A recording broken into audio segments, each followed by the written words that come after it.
Welcome to Donmar TV News Channel. Umani ng batiko sa social media ang pagkatanggap ng ilang individual ng emergency alert message na walang kinalaman sa sakuna o mahalagang public information.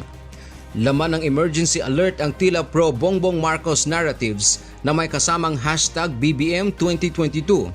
Ang BBM ay kilalang moniker ni dating Senador Bongbong Marcos na tatakbong Pangulo sa 2022 national elections.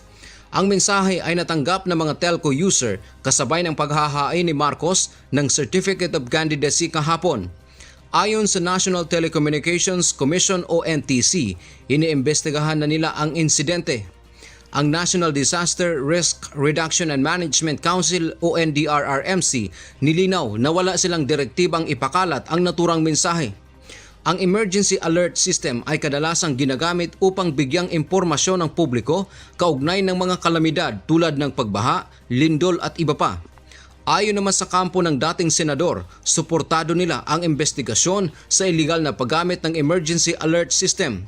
Maging ang pamilya Marcos ay nakatanggap din ng katulad na mensahe at anila ay hindi dapat hayaan ang sinumang grupo na nasa likod nito.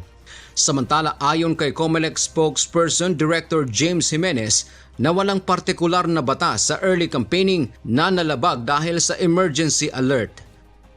Unfortunately, it is not, again, a violation of any electoral law that I am aware of. Mainly because I don't think the law ever anticipated that there would be an emergency alert system. Second, the law doesn't really prohibit that sort of thing. Again, in general terms, that's not covered by the law. Alam nyo, kasi ito ang sabi ni Chris Aquino, di ba, ng mga past month. Pag tumakbo daw ang isa sa pamilya ni Bongbong Marcos, kakandidato daw siya. Lalaban daw siya at magpapail din siya. Pagmali natin, ano pang date ngayon? October 6. Bukas October 7. Baka magpail yung ali. Di ba? Baka mag-file si yung ali. Ngayon, ito ang tanong, madam. Di ba sabi niya nga ganun nga ang mangyayari? Magpa-file daw siya, pero bakit wala pa? Bakit hindi ka nag-file kanina? Madam Chris Aquino, kinakantot ka na naman ba ngayon? Hanggang kanina ba nagkakantutan pa rin ba kayo? O baka naman alam mo sa sarili mo, Chris Aquino, na hindi kayo makakaporma? Mare, makapag-file kayo, may boboto sa inyo, mga kauri nyong mga abnormal, mga kauri nyong psychotic, mga kauri nyo na mga mungguloy ang boboto sa iyo, Chris Aquino. Kung ako sa iyo, madam, total malakas ang spirit mo eh.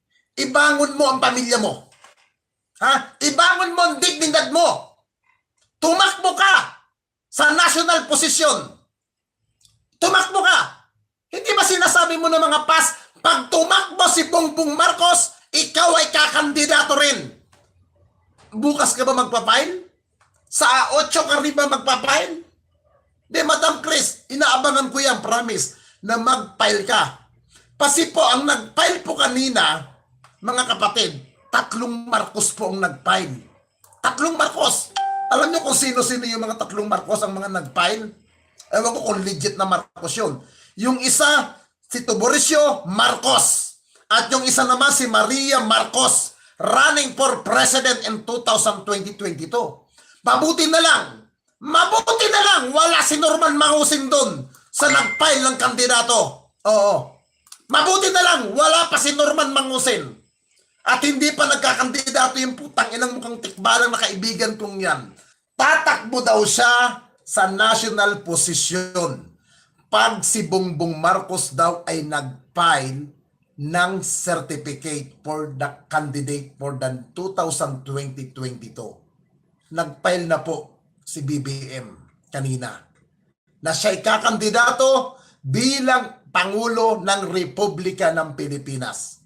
Ngayon, Madam Chris, hinahantay ko rin na ikaw ay kumandidato.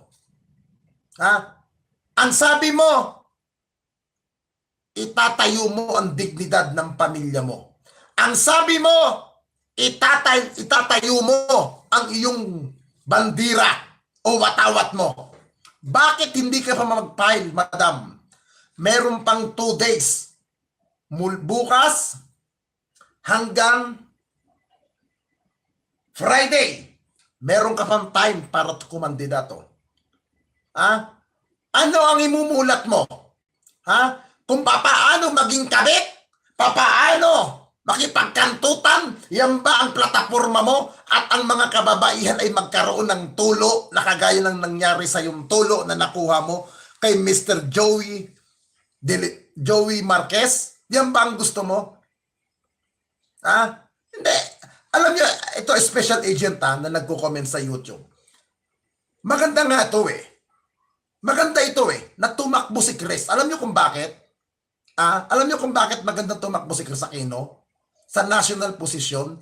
Para makita niya, para maisampal natin sa pagmumukha niya na ang mga tao ay ayaw na sa mga retarded na kagaya ng pamilya niya. Kaya, pabayaan natin siya kumandidato. Pabayaan natin. In fairness, si Leni Robredo na untog na, mga kapatid. Nabalian na ng pakpakang oposisyon. Tignan po natin. Kita niyo si Leni? Kita niyo si Leni? Lumipat na ng registration niya at gusto nang tumakbo ang Ali bilang gobernador ng Camarines Sur. Alam mo, Leni, wag na wag mong ipangarap na manalo si Bongbong. O si Sara. Kasi, pag si Sara, si Bongbong, tanggalin mo na si Sara. Pag si Bongbong ang nanalo, putang ina, Leni, asahan mo, sangkatutak ang aanihin mo kay Bongbong pag naupo yung mama. Ganti na hindi nyo magugustuhan ang aabutin nyo kay Bongbong pag naupo yan. Kaya maganda nga yan Maganda itong gagawin mo, Chris. Kumandidato ka. Kumandidato ka. Para makita mo ang kaihiyan na aabutin mo. Para makita mo ang galit ng sambayan ng Pilipino sa pamilya mong kumurap. Patakbuhin nyo si Chris Aquino. Patakbuhin nyo. Hindi ba nagbabanta kayo? Si Chris Aquino lang ang pwedeng tumayo at lumaban sa hanin ng oposisyon. Ipakita ninyo kung malakas ang hanin ng oposisyon nyo. Kita nyo nga, ang grupo ninyo hindi magkasundo-sundo. Trillanes gusto rin tumakbo. Di ba? O ito pang putang inang itong Ruel na to. Sabi mo maingay ako. Bakit nandito ka sa YouTube ko?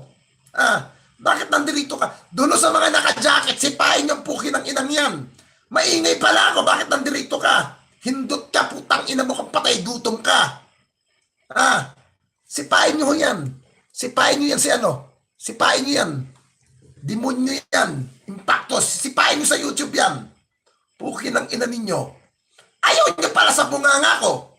Pumupunta kayo rito, maiingayan ka pala. Kung hindi ka magjakol, at yung tamod na bulok mo, lumayas na sa bayag mo. Tangina mo ka.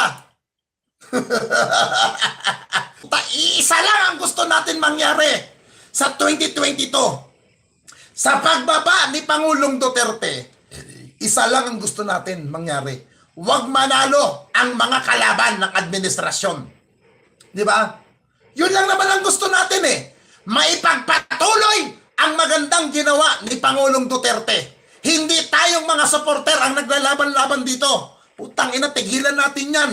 Si BBM at si Pangulong Duterte, may usapan na po yan bago nag-file ang mga yan.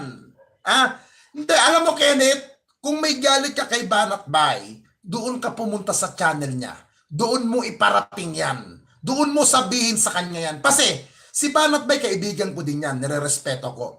Kung anong opinion ni Banat Bay, opinion niya yan Ang namang pakialaman ko ang opinion ng mama. Alam naman sitahin ko siya. Kung ako nga, hindi niya ako pinakikialaman. Kung ako nga, hindi niya ako sinisita. Na may mga kaibigan siya, na kaibigan ko rin na inaaway ko. Hindi niya ako pinakikialaman. Di ba? Kung galit po ito sa mga ibang sa mga ibang supporter ni BBM. Alam nyo, kung galit kayo kay Banat Bay, pumunta kayo sa kanya. Doon nyo po sabihin sa kanya. Ha? Huwag sa channel ko. Huwag sa live ko. Ha? Kasi wala po akong pakialam kung ano ang kinakasama ng loob nyo kay Banat Bay. Okay? Doon nyo po sabihin yan sa kanya. Doon, i-message nyo po siya sa kanyang Facebook account. I-message nyo siya sa kanyang Facebook page. Di po ba? Kaya kasasabi nyo sa akin, ano mangyayari dyan? Di po ba? Wala. Di ba? Wala akong magagawa dyan. Kung anong galit nyo kay Banat Bay, iparating nyo sa kanya. Wag sa akin. Kasi hindi naman kami yung pakialaman. Okay? Wala kaming pakialaman. Di ba? Kaya respect lang tayo sa bawat channel. Okay? Kung DDS ka, BBM ka, walang problema yan. At isa lang din naman ang hanggat ni BBM. Huwag manalo ang mga kalaban ng administrasyon. Tandaan po natin, ang tunay na kapartido ng Pangulo, ang tunay na kakampi ng administrasyon na to, bilang lang yan. Yan, sila BBM lang ang mga katunay na kapartido ng Pangulo. Kaya ho doon sa mga nagagalit kay BBM, ay kay Banat Bay, doon nyo po iparating sa kanya. Huwag sa akin. Okay? Kasi wala po akong magagawa dyan kung anong sama ng loob.